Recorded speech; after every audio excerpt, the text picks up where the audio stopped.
Ito na ngayon ang latest intriga patungkol mismo sa kasalang gusto o nais ng mga maybe fans kina Bimby Aquino at Riza May. Ngayon sasagutin diretsa ni na Mommy Chris at mismo ni na Bimby at Riza na rin ang kanilang plano. Alam naman natin na tunay na nagmamahalan sila kung kaya't ibibigay lahat ni Bimby yung alam niyang makakabuti kina Riza at sa mismong relasyong meron sila. Huwag nating madaliin dahil yung pangarap nila ay soon matutupad na. Nasa tamang edad na sila kaya girlfriend-boyfriend muna. Masaya ngayon ang ating baby Riza dahil nga naman muli silang nagkasama ni Bimby. Minsan huwag na tayong masyadong mag-alala kung absent mismo si Bimby ha. Kasi alam naman natin, klaro na sinabi mismo ng PA niya na nag-aalaga siya sa maming may sakit niya.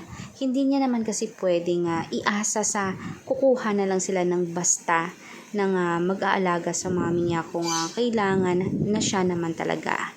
Yung work kasi para sa kanya is secondary option na lamang. Diba nga, kasi nga may sakit yung mommy niya, kailangan alagaan niya, hindi niya ipagpapalit yun sa isang trabaho lang kasi alam naman natin, tinitreasure talaga ni Bimby yung bawat time na kasama niya yung mahal niya sa buhay. Si Riza naman kasi open naman talaga pupunta sa bahay nila, maging sa condo niya.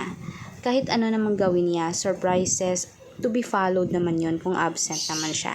Hindi naman nakakalimutan ni Bimby na pasayahin ang kanyang baby love.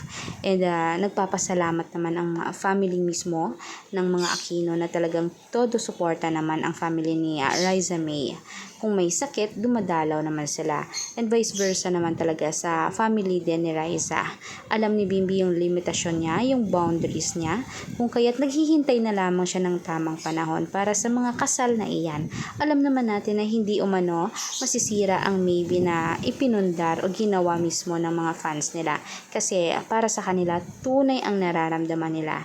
Hindi sila naglolokohan, hindi lang para sa love team, kundi para naman talaga sa sarili nila yung nararamdaman nila.